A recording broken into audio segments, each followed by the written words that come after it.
Okay, so escape room board games. They're kind of exploding in popularity right now, and we're going to deep dive into them. Yeah, people seem to love the idea of bringing that escape room thrill home, but in a board game format. Yeah. We've been looking at some articles about this, and one that's really got our attention is this one from Boooored.com. Really breaks it all down. Yeah, it does. It does. So have you ever actually done a real-life escape room? Oh, yeah. A few times. Actually, I think I've lost every single time I've ever done one. Really? Yeah, I'm not very good at them. I've only done one, and thankfully we got out. But both of us love board games, and escape room board games are having, like, a moment. They are. But what's fascinating is how do they capture that same, like, heart-pounding, race-against-the-clock energy you get in a real room, but you're just at your table with cards? Right. So how does that work? Yeah. Instead of disarming a fake bomb, you're, like, deciphering clues hidden in, like, I don't know, a deck of cards. Is that basically it? Yeah, basically. Cards, booklets, maybe some cool props, all designed to, like, immerse you in this experience with unique challenges, puzzles to solve, often with, like, a 1-hour timer. Oh, wow. So the pressure's really on. Yeah. Keeps you on your toes. Keeps you thinking. I did see in here, though, that some of these games use apps, and that just seems so counterintuitive to me. How does that even work? You're playing a board game, but with your phone. Yeah, it does seem a little strange, but it's becoming more and more common.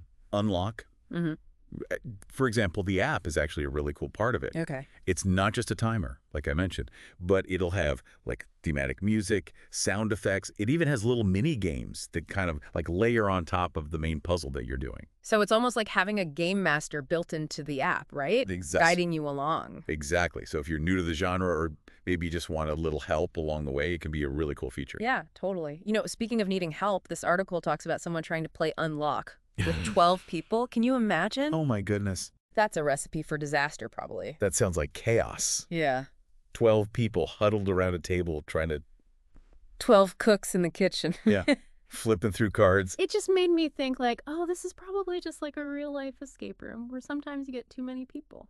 It's true. I think that's such a good point about player count in these games. Yeah. Some are definitely designed for like a smaller, more intimate experience, while others can accommodate a larger group. Yeah. So that's something to keep in mind for sure. Yeah, I know. Some games are just better with a big group. But there's also something about that, like, smaller group dynamic that can get really, like, you know, High stakes. high stakes. Yeah. Yeah. And especially when the article mentions these one-shot games, like, that just blows my mind. Why would I want a board game or really an escape room game that you can only play once?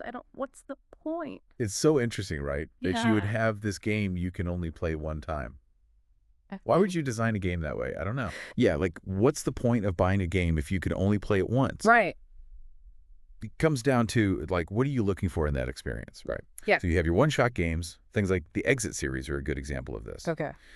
And the whole idea is it's like a unique, high-stakes experience. Almost like, think of it like a firework. Okay. One spectacular burst, and then it's done. Got it. Right. Yeah. That's your one-shot game. Okay, so you get that, like, one really intense play, and then that's it. Exactly. So how do they make it so you can only play it once? Do you actually, like, light the game on fire at Yeah. the end or something? Not quite.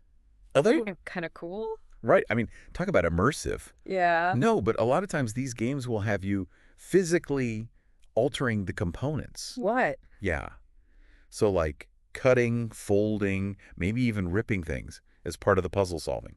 Oh, wow. So it's unusable after that. That stresses me out just thinking about it. I know. I'm like, what if I cut the wrong thing? Right? That's part of the fun though, right? I guess so, yeah. You're really, like, committed. Yeah, you're all in. You're all in. You're really living it. Okay, so that's the one shot. That makes sense now, why they would design it that way. It's a very specific kind of experience. Okay, so what makes a game replayable then? Because obviously not all of these escape room board games are just one and done. Exactly. So your replayable games, like we talked about Unlock, is a good example, or Escape Room, the game, these rely on cards. You might have dry erase elements. Okay. Or components that you can just reset after each use. So nothing is destroyed. Yeah, so you can play it again. You don't have to feel bad. Guilt-free puzzling. I like it. Okay, so we kind of have like, the fireworks versus like, I don't know, the slow burn. Okay, yeah. But either way, it seems like there are just so many games to choose from. So many. How do you even begin to narrow it down? It's overwhelming. That's why we're here. That's why you're here. Huh. to be our guide. Okay, good. We're escape room game gurus. Yes. But I think a good place to start is, like, breaking it down by experience level. Okay, yeah, that makes sense. So if I'm a beginner, like never even looked at one of these boxes before, where do I start? All right, so let's say we've picked our game, we're ready to play. Do we need, like, a pre-game ritual? A pre-game ritual. Yeah, should I be, like, sharpening my pencils, getting a timer ready? Like, how do I prepare? Well, you definitely want, like, a clear, well-lit space. Okay. I think that's important. Right. You don't want to be, like, hunched over. Squinting at clues. Yeah, in the dark. That's not fun. No. But yeah, having, like, pens, paper, Okay. a notepad to jot down clues can be helpful. Okay, that makes sense. Snacks. Oh, of course. Snacks are crucial. Fuel for the brain. What about setting the mood, though? I feel like you really got to set the mood for an escape room. Yeah, that's where you can get creative, right? Okay. Dim the lights, maybe light some candles. Be careful, obviously, but Safety first. Safety first. Yeah. But set the mood, right? Okay. If there's a theme, put on some music that fits the theme. Oh, I like that. Okay. Some people even dress up. Oh, wow. Yeah. Next level. It's all about that immersion, really. Immersion, yeah. Okay, what happens if I get stuck, though?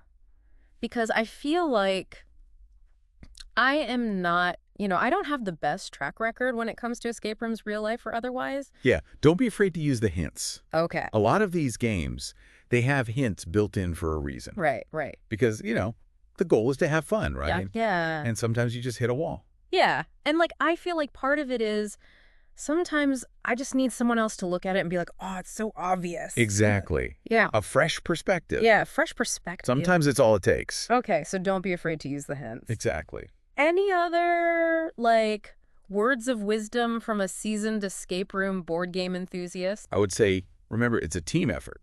Okay. So, like, talk to each other. Oh, yeah. Communicate. Yeah, communicate. If you're playing with other people, Right. bounce ideas off of each other. Yeah, because that's part of the fun. Exactly. It's like that aha moment. Yes. When you figure it out together. Exactly. All right. Any final tips before we say goodbye and let our listeners go off and, like, plan their next escape room board game night? I think we covered a lot. We did cover a lot. We did. Oh, we talked about the print and play, though. Oh, yeah.